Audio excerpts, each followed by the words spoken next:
Hola a todos, bienvenidos, bienvenidas y gracias por acompañarnos hoy en este nuevo webinar de Ayesa, Business Value para decidir RP, CRM.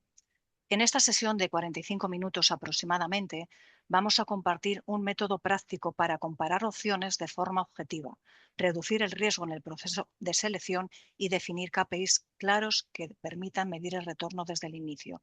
No hablaremos de productos, sino de cómo construir un caso de negocio defendible y tomar una decisión con criterios homogéneos. Para ello, contamos con Carmen Muñoz. Hola Carmen, buenos días. Buenos días a todos. Buenos días. Y Marimar González. Hola Marimar. Hola, buenos días. Del equipo de Business Value de Ayesa, que nos guiarán paso a paso por este enfoque. Para los que participáis por primera vez, comentaros que hemos deshabilitado los micrófonos para poder escuchar bien a los ponentes. Cualquier consulta que tengáis, podéis realizarla por el chat y contestaremos al final. Y sin más, Marimar, comenzamos cuando tú quieras. Venga, muchísimas gracias.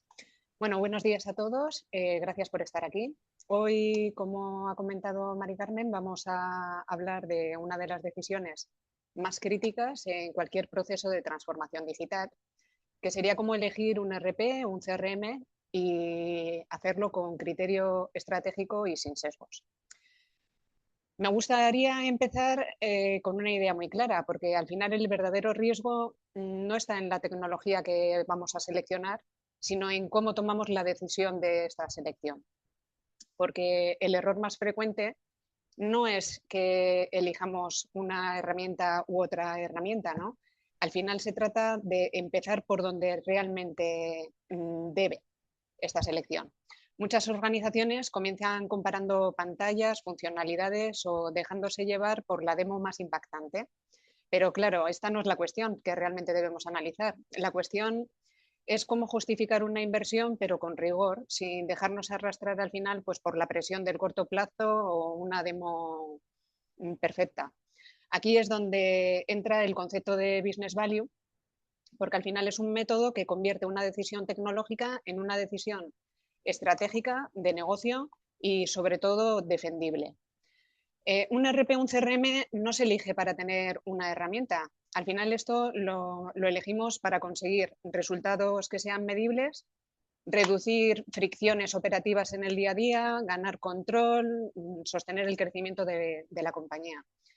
Si tuviera que resumirlo en una sola idea, sería que la decisión no debe depender de la intuición, sino del método. Bien, business value al final es la traducción de la estrategia a resultados medibles, ¿no? Y lo hacemos antes de hablar de RP o de CRM. Porque claro, si empezamos por el producto, pues la conversación ya se vuelve como más táctica. Y eso al final nos va a llevar a comparar funcionalidades sueltas, pues sin entender al final el impacto real en la compañía. En cambio, si empezamos por valor, hacemos preguntas que son totalmente distintas. Pues, por ejemplo, ¿qué queremos mejorar? ¿Qué queremos controlar? ¿Qué queremos eficientar o acelerar? ¿Qué riesgos queremos reducir dentro de nuestra compañía? Este cambio de enfoque por sí solo ya reduce muchísimo el sesgo a la hora de elegir. En el escenario actual hay una realidad que tristemente todos conocemos. Las empresas al final necesitan decidir más rápido, pero claro, el riesgo de decidir mal es muchísimo más alto cuando tenemos prisas. Y claro, cuando miramos benchmark, análisis de mercados, pues lo que aparece es recurrente, ¿no? Proyectos que se desvían en plazo, en coste o en alcance.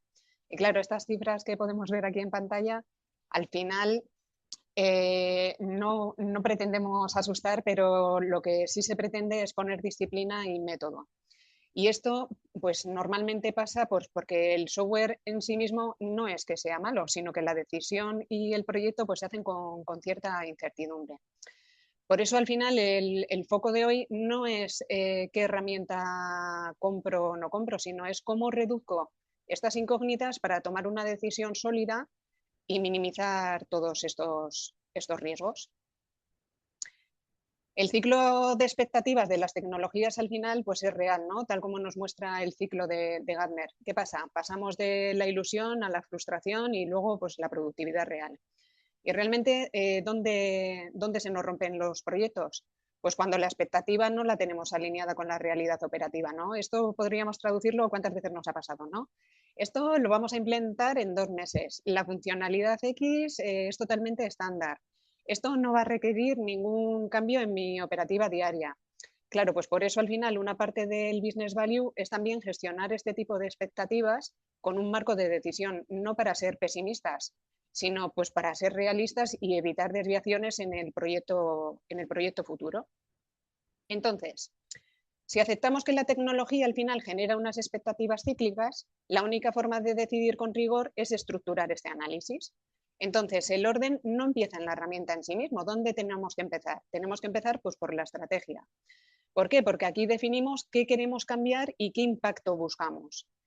Una vez que tenemos ya la estrategia, pasamos a identificar los procesos que generan o destruyen valor en nuestra organización. Esto que hacemos lo vamos a traducir en capacidades tecnológicas necesarias que vinculamos a KPIs medibles. Y ya entonces, y solo entonces, ya vamos a hablar también del impacto económico. Si podemos recorrer este embudo completamente, ya no estamos justificando una inversión, estamos adquiriendo un software sin marco estratégico. Vale, entonces pasamos del marco conceptual a la estructura de trabajo. La diferencia no está al final en el discurso, sino en cómo ejecutamos esto. Estos son algunos de los elementos imprescindibles para estructurar al final una selección, bien sea de un RP, de un CRM, pues con rigor, ¿no? Al final no estamos hablando de teoría, pues la idea es que cuando llegue el momento de pedir ofertas y ver las demos, no estemos improvisando, sino que estemos al final ejecutando un proceso que ya tenemos predefinido. Como podéis ver en pantalla, hay pues bastantes tareas que no siempre tenemos que ejecutar todas. Depende de lo que queramos obtener, pues al final ejecutamos una o ejecutamos las otras. Vale, entonces, este análisis, ¿por dónde empezamos al final este método? Y esto es importantísimo. Este método al final no vamos a empezar diciendo, venga, vamos a ver compras, ventas y finanzas, qué funcionalidad tienen en el ERP. Realmente nosotros por donde debiéramos empezar es estudiando los procesos reales del ciclo de negocio, detectando ineficiencias, cuellos de botella, fricciones, tareas que son manuales, tareas repetitivas entre distintos departamentos o tareas que simplemente no están aportando valor. Normalmente se encuentran al final este tipo de tareas, sobre todo las que no aportan valor, normalmente se encuentran en el traspaso de la información entre los distintos departamentos de la organización. Por ejemplo, pues cuando ventas, por ejemplo, depende del departamento de logística para ejecutar cierta acción o hay un dato que no me viene correcto. Cuando una decisión o algo que configura el departamento de compras me está impactando en finanzas y cuando llega a finanzas tenemos que echar todo para atrás. Cuando hay incidencias que afectan a facturación. Bueno, en definitiva, al final, pues cuando el dato, por ejemplo, también se captura en un sitio y se sufre en otro. Y aquí realmente es donde identificamos las dependencias, las duplicidades y los riesgos. Y es donde pues, muchas decisiones al final se ganan o se pierden, ¿no?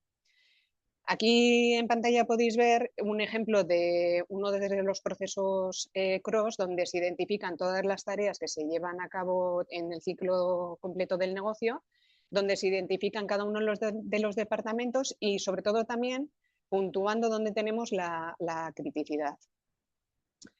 Claro, después de esto, ¿qué pasa? Que lo que tenemos que hacer es ampliar ese foco, ¿no? Porque al final después el core lo tenemos igual en el RP, en el CRM, pero ¿qué pasa? Que tenemos un ecosistema completo, pues porque, claro, el RP de por sí no vive aislado. Al final vive rodeado de aplicaciones satélites, de integraciones, distintos flujos de datos y aquí pues suele pasar algo muy típico, que es que si este ecosistema no lo mapeamos antes, pues nos puede llegar a explotar después cuando estamos ejecutando el proyecto en forma de integraciones críticas que no las teníamos previstas o tenemos dependencias técnicas o datos que no nos cuadran. Por eso aquí el objetivo es quitar incógnitas antes de seleccionar. Estas integraciones, aplicaciones, datos, seguridad, al final todo va a condicionar la implantación, tanto como el propio core de la herramienta, ¿vale? Entonces, ¿qué pasa? Si queremos al final evaluar también el ecosistema con rigor, primero también debemos hacerlo visible. Y esto empieza por saber exactamente qué tenemos. ¿no? Hemos hablado del core, pero aparte tenemos también que tener identificadas, pues, por ejemplo, la gestión de identidades, los accesos a los servicios, cómo tenemos configurado el servicio de correo, qué infraestructura de servidores tenemos, las comunicaciones, los tipos de línea, los anchos de banda. Más de una vez nos caen cosas pues por este tipo de incógnitas, y esto es importante que esté al descubierto desde el primer momento, ¿no? Una vez que tenemos ya esto conocido, podemos decir ya con criterio qué tenemos que transformar de todo este ecosistema y de esta auditoría de los activos, qué tenemos que transformar, qué tenemos que integrar, pero es que incluso podríamos llegar a eliminar ciertos ítems. Claro, y llegamos a un punto que es clave, porque claro, muchas veces se pierde la oferta del ERP, se piden ya ofertas de ERP sin haber tomado decisiones previas, sobre todo a nivel de arquitectura y modelo cloud. Cuando ocurre esto, pues cada proveedor al final puede presuponer una realidad totalmente distinta. ¿Y qué pasa? Que entonces las ofertas no serán homogéneas, ¿vale? Aquí lo que hacemos es ordenar estas decisiones antes de salir al mercado. ¿Cómo lo hacemos? Pues al final tenemos en cuenta todos estos factores que estáis viendo en pantalla, ¿vale? Por un lado, la estrategia, y este es importantísimo, porque lo primero al final es el patrocinio real de la dirección, porque claro, las decisiones cloud no son en sí mismas decisiones técnicas, es que estamos hablando de decisiones estratégicas. Aquí estamos priorizando proyectos del backlog y se define el marco económico, y es importante no comparar hierro, y me explico. Porque on-prem no es que sea más barato por defecto, es que simplemente el modelo de coste es totalmente distinto, con lo cual, ojo con el tema de las comparativas. Si no entendemos desde el principio que esto es totalmente distinto a este modelo de coste, puede que al final el business case que hagamos pues ya nazca mal, ¿vale? Pasaríamos entonces a planificar. ¿Y qué hacemos en este apartado? Aquí lo que hacemos es levantar el ASIS. ¿Qué infraestructura hay? ¿Qué dependencias existen? ¿Qué capacidades tiene el equipo interno? Y muy importante, la capacidad real para operar en cloud. Porque esto que hoy en día estamos pues todo el día hablando de lo mismo, ¿no? Todo el mundo a la nube, el cloud, pero claro, es muy importante porque una cosa es migrar y otra cosa es estar capacitados para gobernar lo que migramos, que es algo muy distinto y lo tenemos que tener muy presente. El siguiente punto que vemos es el ready. En esta fase lo que hacemos es definir la arquitectura objetivo y la landing zone, pero no desde el punto de vista técnico, lo hacemos desde el riesgo. ¿Por qué? Porque aquí es donde tenemos que ver cómo se va a conectar la organización, cómo se va a gestionar la identidad, qué nivel de gobierno y seguridad necesitamos, qué disponibilidad exige el negocio, qué nivel de automatización soporta el equipo. Todo esto al final nos va a impactar directamente en coste, en riesgo y en comparabilidad de las ofertas que recibamos, ¿vale?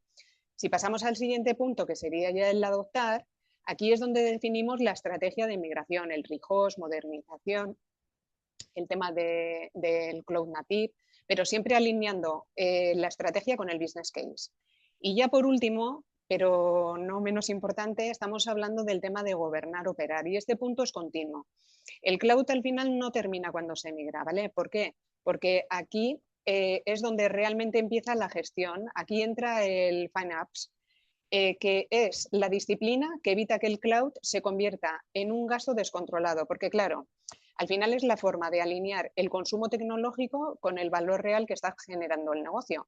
Porque el cloud al final mal gobernado pues puede ser más caro que el on-prem. Si no tenemos visibilidad, si no lo controlamos y si no estamos haciendo una revisión continua, el ahorro va a desaparecer, ¿vale? Entonces, la salida de todo este análisis al final es una arquitectura objetivo y un backlog claro de decisiones cloud. Y eso es lo que nos va a permitir que las ofertas sean homogéneas y comparables, porque sin esto al final, como hemos comentado, pues cada proveedor presupuestará una realidad totalmente distinta. Y todo esto, un punto importantísimo, todo esto se sostiene sobre un punto que siempre aparece, ¿no? El dato. Sin gobierno del dato, pues al final no tenemos trazabilidad, no tenemos KPIs fiables, no va a haber un control del negocio. Al final el dato también es un activo estratégico y necesitamos reglas claras. ¿Cómo vamos a crear los datos? ¿Cómo se van a validar? ¿Quién es el dueño? cómo se mantiene, cómo se migra, cómo se explota.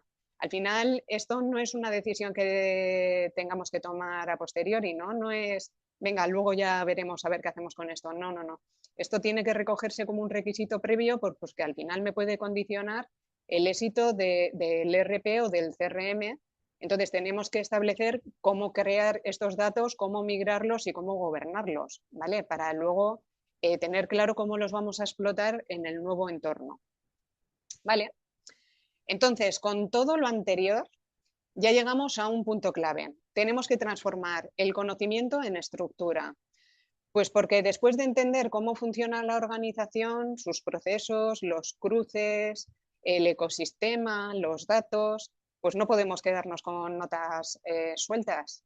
¿Qué hacemos?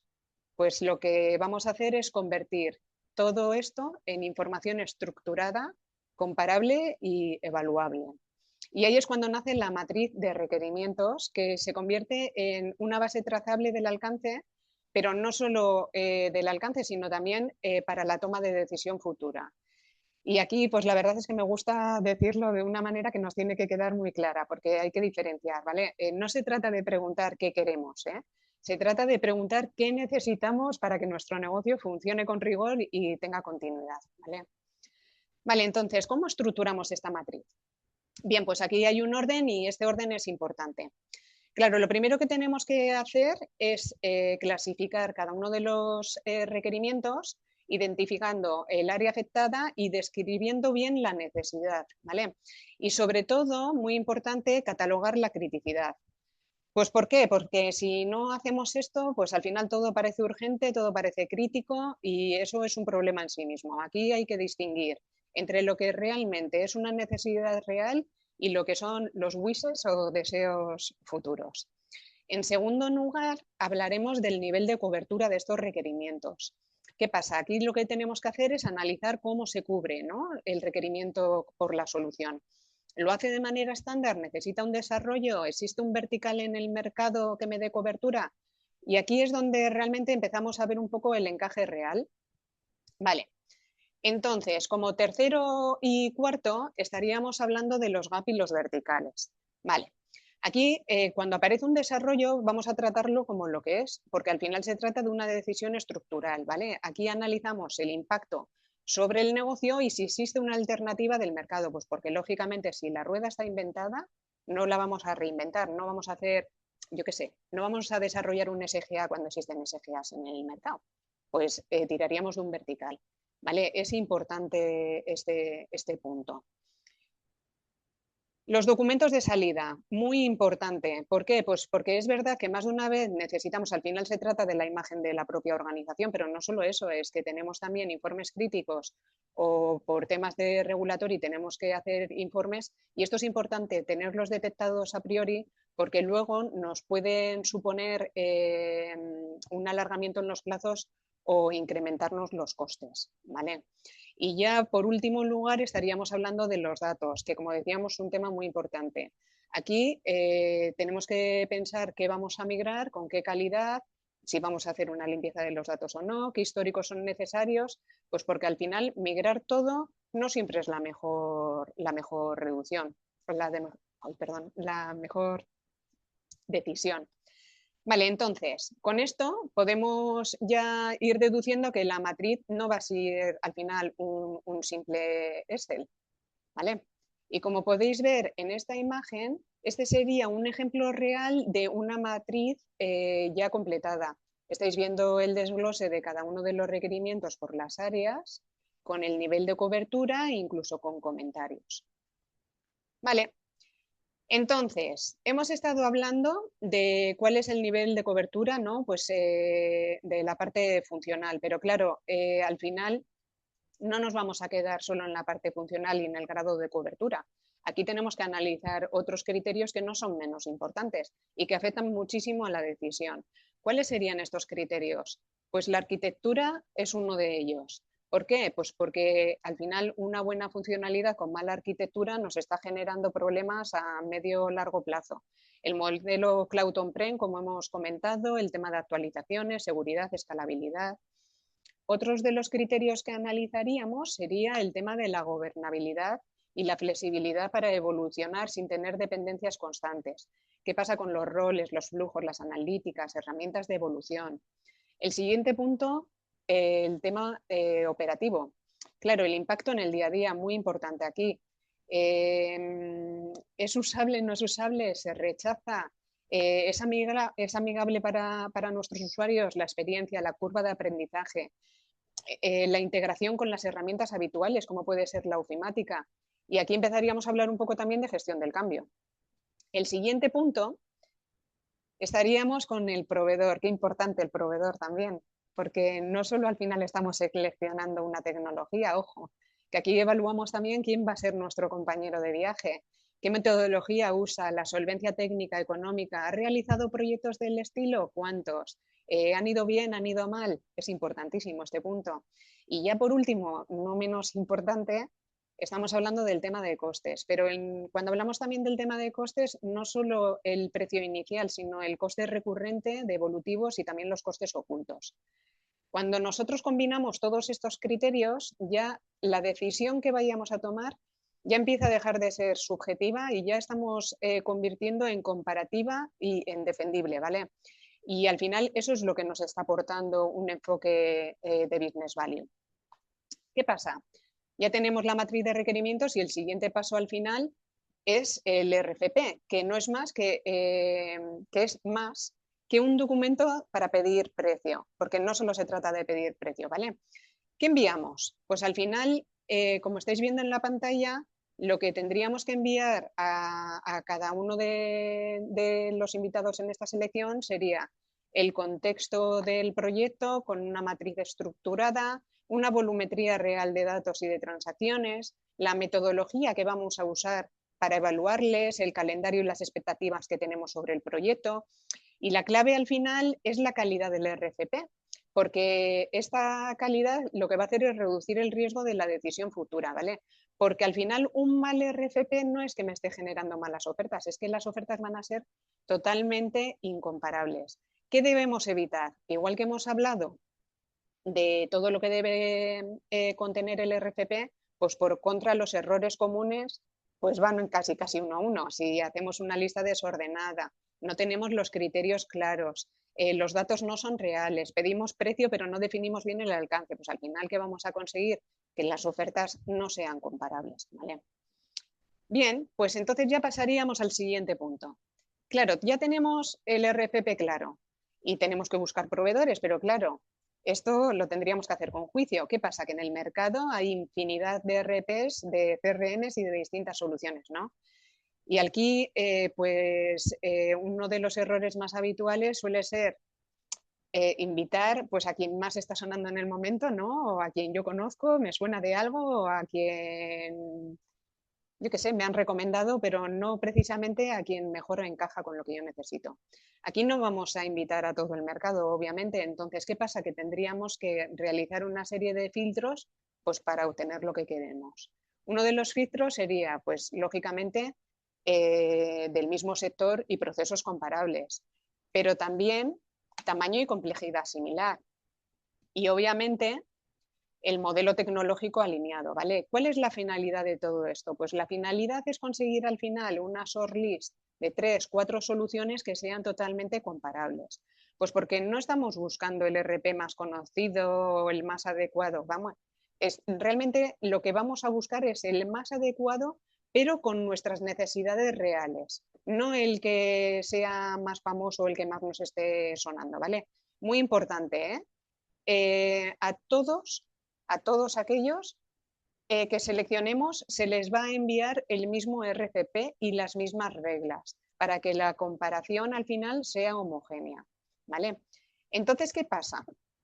Ahora viene el punto que más sesgo elimina, que sería la demo, ¿vale? Y entonces, como hemos comentado, ¿qué debemos tener en cuenta? Que al final una demo, si no ponemos reglas, se trata de marketing puro y duro. Pero sin embargo, con unas reglas ya estamos haciendo una validación, ¿vale? Pero para eso, para que todo vaya bien, lo que tendríamos que hacer es definir unas reglas del juego. Vale, en primer lugar, ¿qué hacemos? En primer lugar, lo que tendríamos que hacer es definir un caso de uso cerrado, con los procesos más críticos para nuestro negocio. ¿Por qué?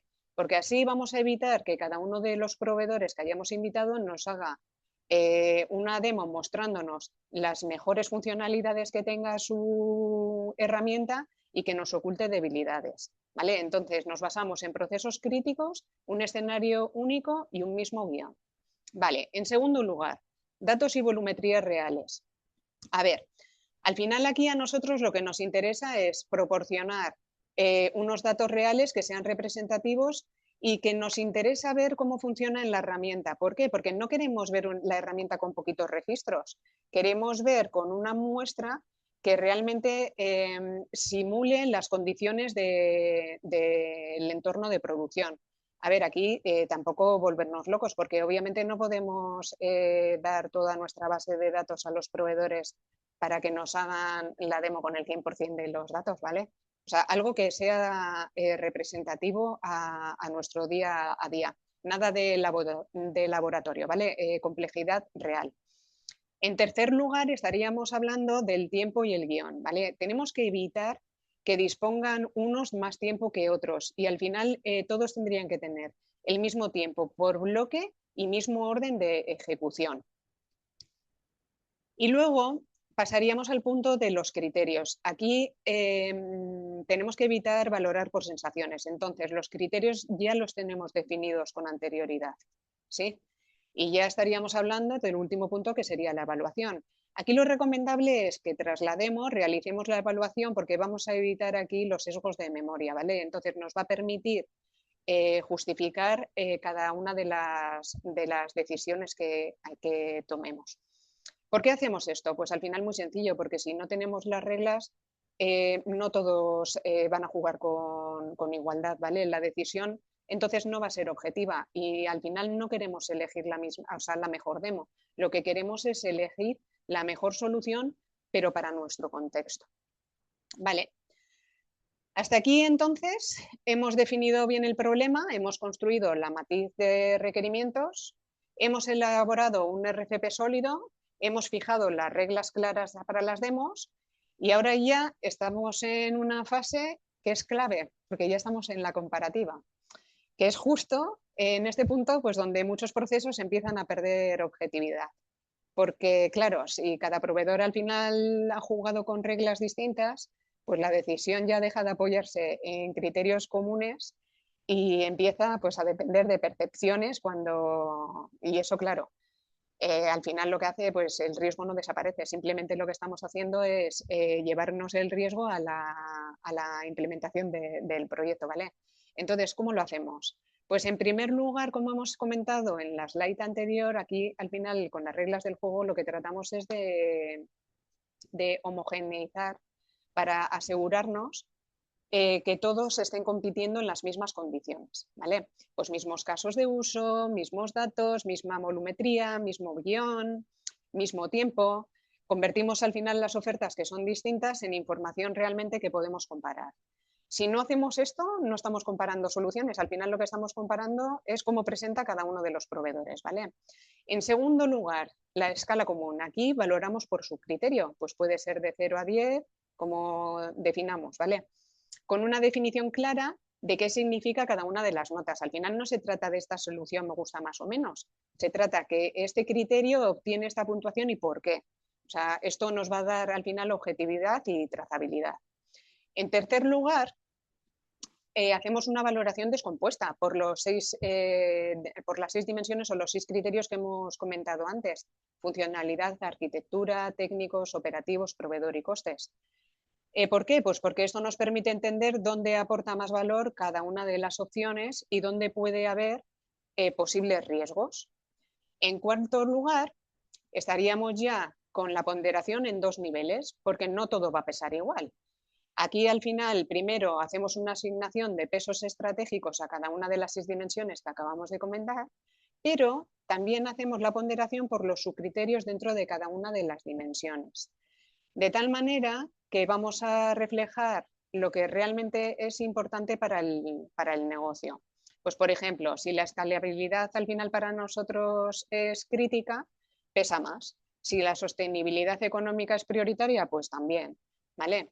Entonces, con todo esto, ¿qué resultado vamos a obtener? Pues lo que vamos a obtener es que normalizamos toda la información y obtenemos al final una nota final objetiva, con el detalle por criterio.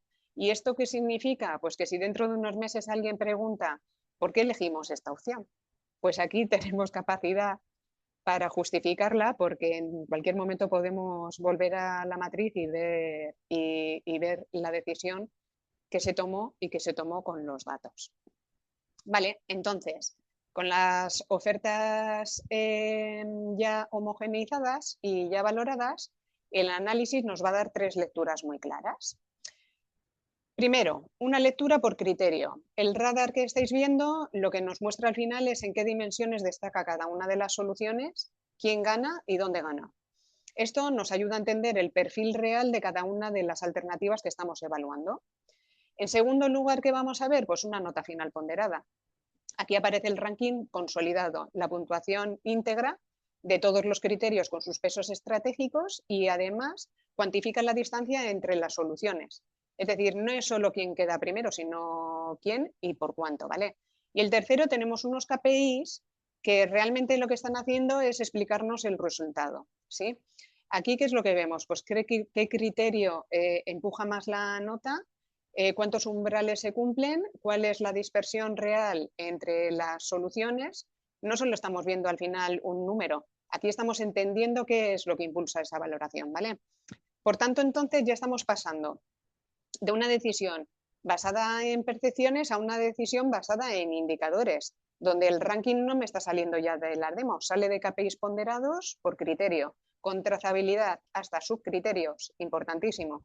Y esto es lo que nos va a permitir a las organizaciones tomar decisiones con criterio, argumentos y con cierta tranquilidad, ¿no?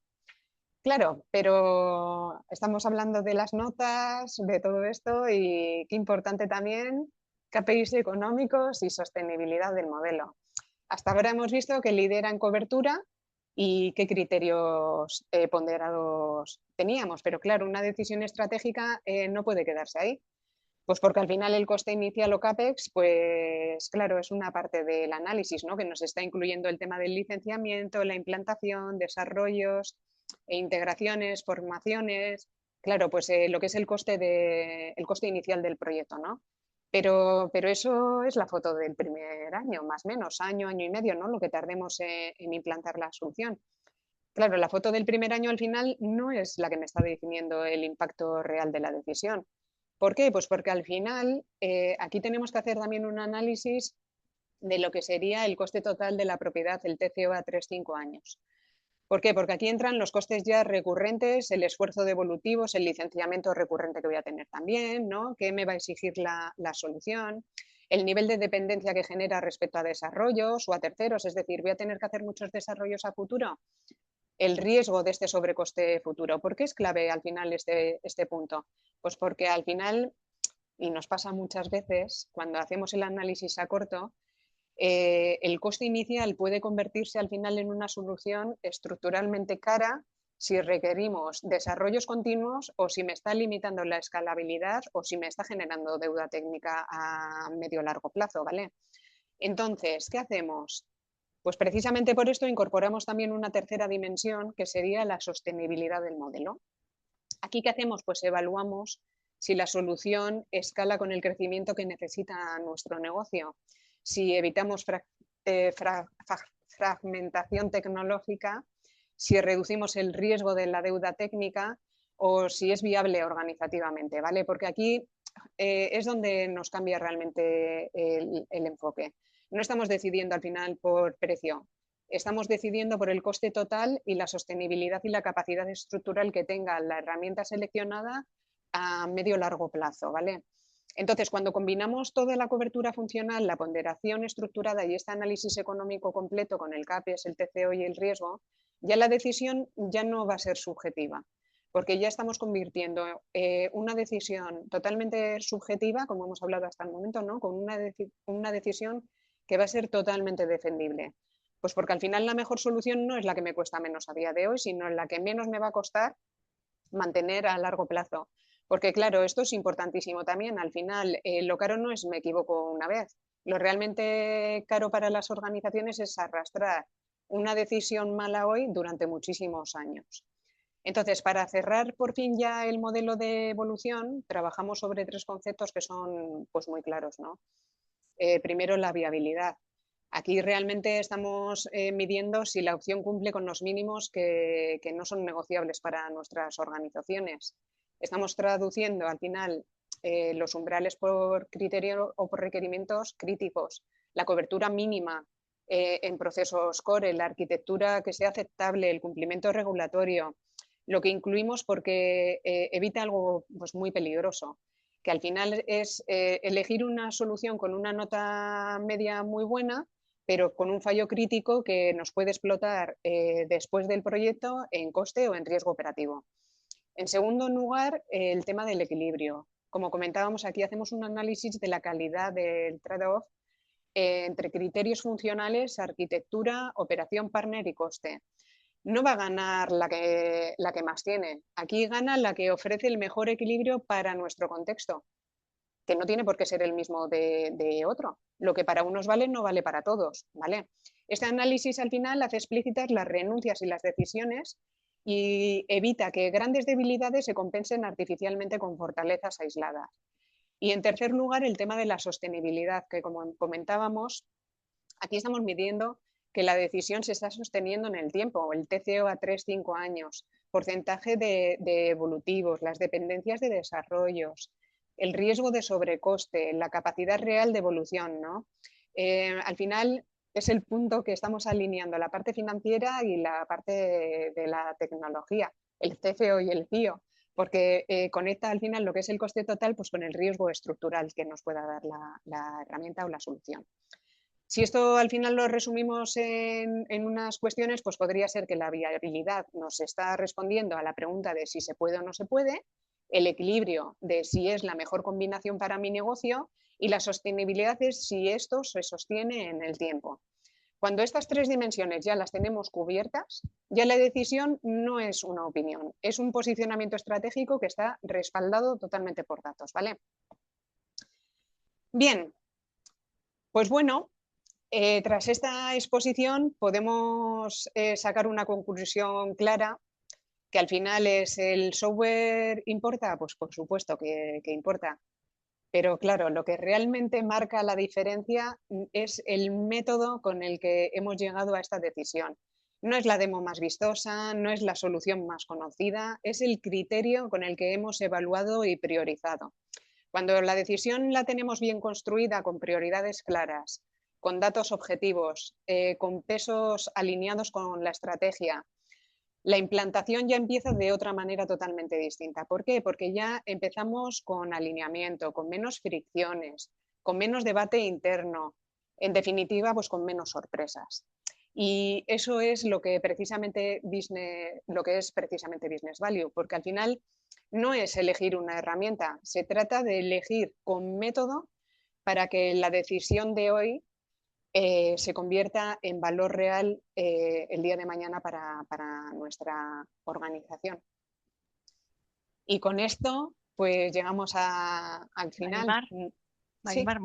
Muchas gracias. Tenemos un montón de preguntas y como vamos bien de tiempo, yo creo que nos va a dar tiempo a contestar. Empezamos con la primera. Rubén dice, Carmen, igual contestas tú alguna, ¿te parece bien?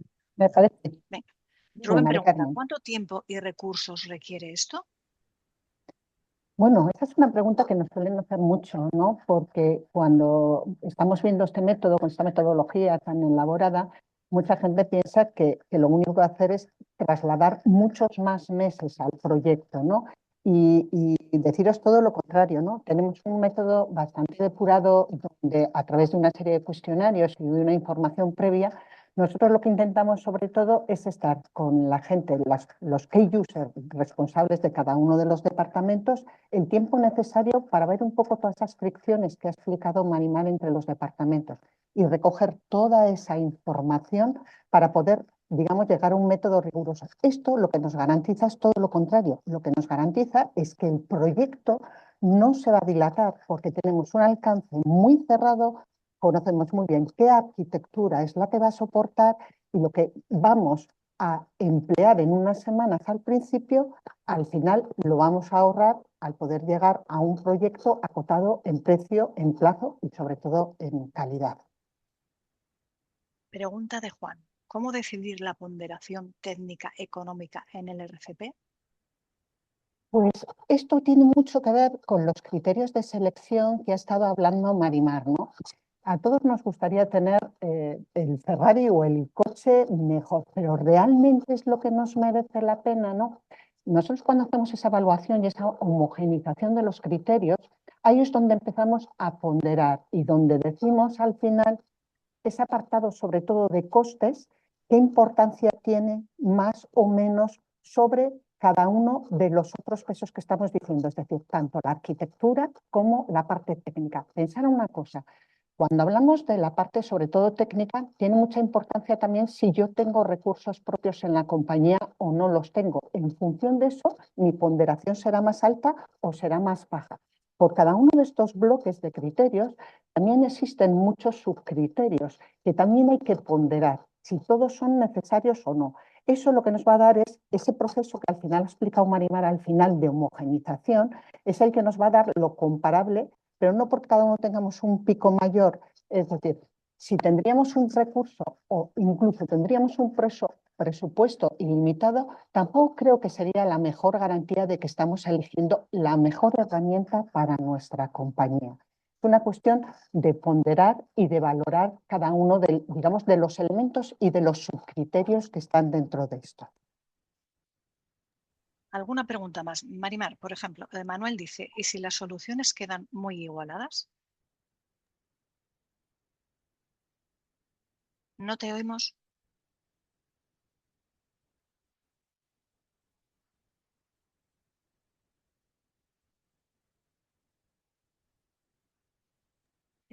Contesto yo, que me parece que Marimar tiene un pequeño problema Sigue tú, Carmen, que no con sé el qué le sonido. pasa en el Sí, micrófono. mira, A Marimar, sigue tú, Carmen. nos pasa bastante a menudo, además, ¿eh? Es decir, tenemos muchos clientes que se le ha quedado, están igual con una determinada herramienta que ya, por obsolescencia tecnológica, quieren evolucionar y muchas veces lo que nos vienen nos preguntan, ¿estaré siendo la mejor opción cuando voy a migrar a la siguiente versión o hay quizás algo nuevo en el mercado que me pueda venir mejor? Pues este es el método perfecto. ¿Por qué? Porque si la decisión es la correcta y la herramienta que tú tienes actualmente o a la que quieres evolucionar es la correcta, lo que te va a salir es reforzado. Pero también hay una cosa que es cierta, si hay algún riesgo o tu organización quizás ha cambiado, por lo menos serás capaz de detectar cuáles son los elementos que tú tienes que añadir o que tienes que sopesar luego en el proyecto de implantación. Ojo, las organizaciones son totalmente evolutivas, lo mismo que los RPs. Puede ser que hayas ido por la misma línea y perfectamente te encaje, pero puede ser que tu organización haya cambiado y detectes algún tema. No solamente estoy hablando de alcance funcional, hablamos también de estrategia.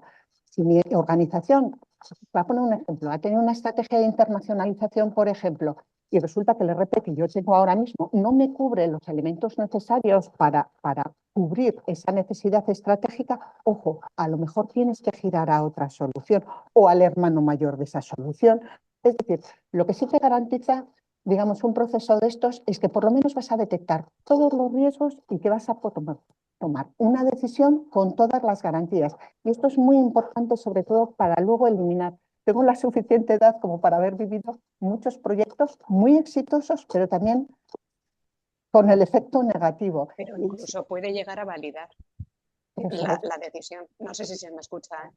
Sí, te está escuchando ahora, Marimar. Ahora sí. Vale, sí, que comentaba que aparte de lo que ha dicho Carmen, puede llegar incluso a validar, o sea, puede que hayamos decidido bien, pero es lo que comentaba ella, que decidimos bien pero con criterio. No es lo mismo, o sea, primero puede que las sensaciones me hayan llevado por un camino, pero precisamente cuando hago este estudio, o me lo valida o no me lo valida. Hay gente, nos ha pasado, es verdad, la experiencia al final es un grado y nos ha pasado que igual, pues porque ellos consideraban que tenían que coger una herramienta u otra y luego resulta que hacen este estudio y les vale con una herramienta más pequeña. No necesitaban el mega Ferrari, como comentaba Carmen anteriormente. Pues igual me vale para ir y venir a la oficina, me vale al final con un Panda. Es un ejemplo, ¿eh? Y tenemos alguna otra pregunta más. Lucía dice, en el modelo de evaluación, en el apartado de sostenibilidad del modelo, ¿cómo se mide y cuantifican los riesgos de escalabilidad deuda técnica, fragmentación? Es bastante abstracto. ¿Puedes dar ejemplos de algún RP y empresa modelo? Empieza tú si quieres. Yo, sí. A ver, aquí se ha dado el caso, por ejemplo, claro, hoy en día y sobre todo con lo del tema del cloud, no cloud, ¿qué pasa?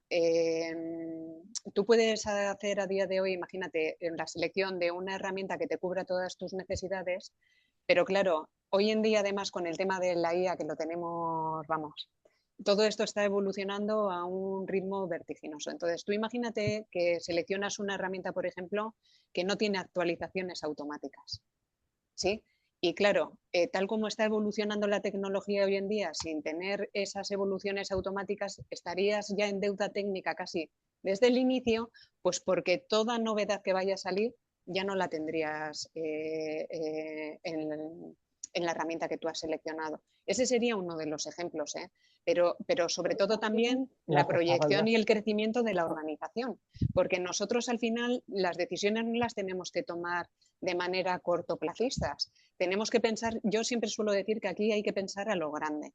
Nosotros hoy estamos como estamos, pero tenemos que saber dónde vamos a llegar. Por eso decíamos que es muy importante también alinear todo esto con la estrategia de la empresa. Tu empresa puede que a día de hoy resulta que está solo en un mercado nacional, pero tú quieres ir a un mercado internacional. Imagínate que tú resulta que coges una herramienta que no te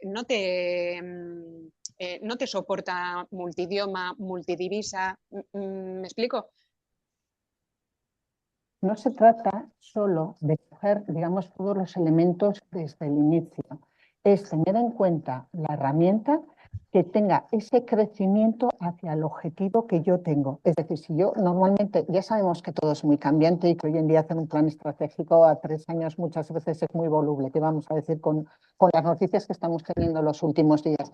Pero sí es cierto que esos objetivos, lo que debiéramos tener muy claro, los objetivos que podemos, porque puede ser que quiera abrir un nuevo mercado o una nueva línea de negocio. Lo que tengo que tener cuidado es que la herramienta que vaya a elegir pueda tener esa parte de funcionalidad, esos módulos o esa arquitectura que yo voy a necesitar dentro de 2 o 3 años.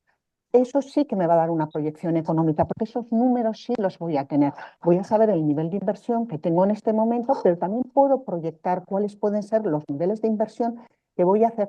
De hecho, hemos tenido nosotros proyectos donde algunos de nuestros clientes nos han dicho, mira, tenemos un plan estratégico a estos años, tenemos estos niveles de inversión, ¿cómo podéis ayudarnos a hacer un roadmap donde empecemos con un presupuesto más acotado y según vayan llevando los siguientes objetivos estratégicos, se vayan cumpliendo, puedan hacer los niveles de inversión necesarios?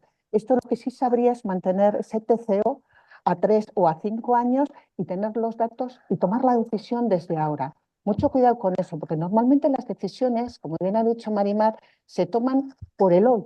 Y hoy es muy importante, pero también es muy importante dónde voy a estar dentro de 2 años o dentro de 3 años o qué modelo de negocio va a ser el mismo. Y ya damos ya la última. Beatriz dice, ¿esto encarece el proyecto? Vale, esta contesto yo, empiezo yo. A ver, no encarece el proyecto, al contrario, porque lo que encarece realmente los proyectos es la falta de definición al inicio, ¿vale? Entonces, este método al final lo que nos está ofreciendo es la reducción de la incertidumbre y evitamos cambios de alcance posteriores, que es donde realmente se están disparando los costes. Al final, el método este lo que hace es simplificar, no complicar, ¿vale? Entonces, al final, lo que estamos haciendo es minimizar todos esos riesgos a futuro. De hecho, Manimar, fijaros, cuando Manimar estaba hablando de la clasificación de los criterios funcionales, establecemos el MOSCOW, es decir, qué es lo que debe ser imprescindible, qué es lo que estaría bien que tuviera y cuáles son los opcionales. Incluso pudiera tener una valoración completa del proyecto, hablando de la parte funcional, y decidir qué puedo introducir en cada fase del proyecto, con lo cual ya tendría los riesgos controlados. Lo que desde luego es muy peligroso es comenzar un proyecto cuando no tenemos el alcance definido al 100%. ¿Por qué? Porque el yaque, esa curva del yaque, lo único que me va a hacer es desviarme del alcance Y la desviación del alcance siempre conlleva coste y siempre lleva tiempo, por desgracia. Bueno, muchísimas gracias a todos los asistentes. Muchísimas gracias, Marimar. Carmen, ¿alguna cosa que añadir? ¿Algo que añadir? ¿Se os ha olvidado alguna cosilla que queréis incluir? Nada, No. Nada. os deseamos que tengáis un feliz día y que ya sabéis que estamos aquí. Cualquier duda que tengáis o cualquier cuestión adicional a este webinar, podéis contactar con nosotras. Perfecto. Gracias a Muchísimas todos. gracias. En breve os haremos llegar la grabación y lo mismo, que tengáis muy buen día a todos. Un saludo. Hasta luego. Hasta luego.